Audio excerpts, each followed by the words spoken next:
Well, here's the big boy, SUPEROCEAN. Big thanks to Richard and the crew over at Saltzman's for sending this over. This is the 46 millimeter version of the new Breitling SUPEROCEAN. Maybe you just like big watches. Maybe your wrist dictates that you go with the 46. The Breitling SUPEROCEANs do wear smaller than their size would, indicate. So maybe try one of these on, because it works on my 7¼ inch wrist. It would definitely work on a wrist larger than that for sure. So consider the 46 if you have a larger wrist or you just like to have a watch with presence. Let's get into this thing. This is, of course, a luxury watch, so it's going to come with a luxury price.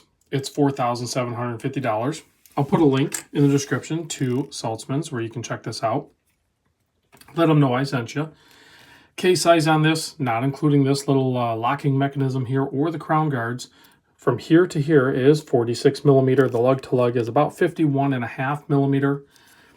It's pretty thin for that size, so it's really nice and flat laid out on your wrist. It's only like 13.5 millimeter, including that double dome sapphire crystal.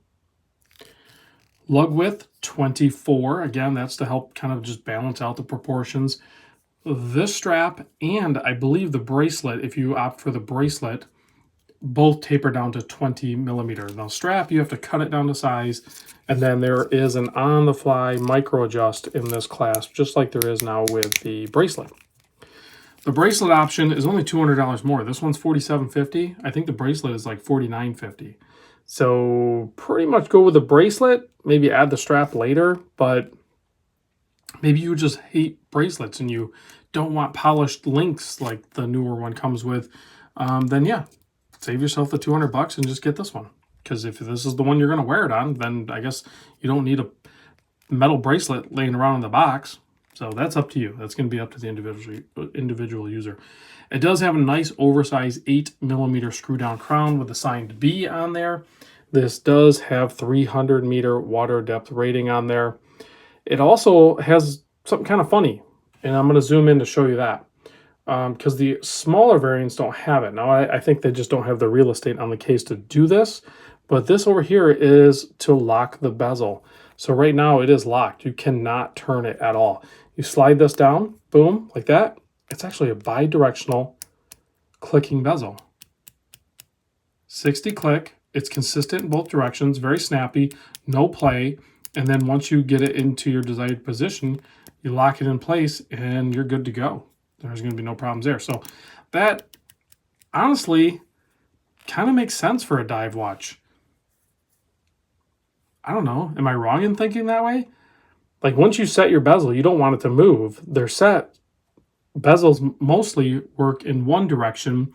That way, if it gets bumped, it just reduces your time for safety. But if you just lock the bezel where it can't get bumped and moved, then you have a definitive timeline. You're going to be able to get the most out of your dive. Not that any of us are using these for diving, but you could if you wanted to. So, but again, Breitling double dome sapphire crystal basically looks like it's not there. It looks like we could just reach in there and touch those hands. The AR coating on the top and bottom of their crystals is, quite the achievement, I think. And then you have that beautiful gloss dial with those applied indices, that funky handset with the really big square set out there on the minute hand. Just kind of gives it its very, distinctive look that you're going to notice right away when you see one of these, that it's the current generation SUPEROCEAN. Comes in a bunch of different colors, bunch of different sizes. If I were going to pick one up, I'm leaning more towards the 42 millimeter and probably that yellow dial.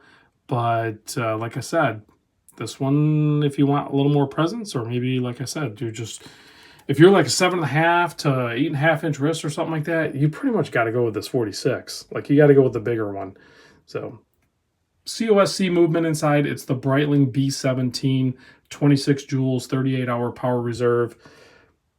It's basically a chronometer grade COSC spec, and potentially Breitling altered Sellita SW200. So it's going to be easier to service. It does come with a warranty, and it is just reliable and amazingly accurate. I've had zero problems with any of my Breitling movements in the past, so I think that is definitely something you don't need to be concerned with. Let's pop this on my 7¼ inch wrist so you can see what a 46 millimeter big boy Breitling SUPEROCEAN looks like on my wrist. Like I said, it does work. Like, I could wear this. It doesn't exceed the capacity of my wrist. The lug to lug at 51.5, I can do. The width, 46, I can do with no hot spots. It's completely comfortable on wrist.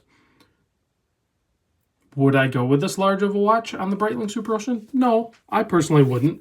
I would go for the 42, probably the 44 if there was one that I really, really gravitated towards, because like I said, they wear smaller. I feel like this wears more like a 44, 45. The 44 wears like a 42. The 42 wears like a 41 or a 40. So I know that sounds weird, but you got to go try them on. Then you'll understand. All right, let's give this a quick blast with the UV light so we get the full effect on the loom. Kill the studio lights. And we have great loom from this Breitling. Again, big thanks to Richard and the crew over at Saltzman's in Rhode Island. Link in the description. Tell them I sent you. See you on the next vid.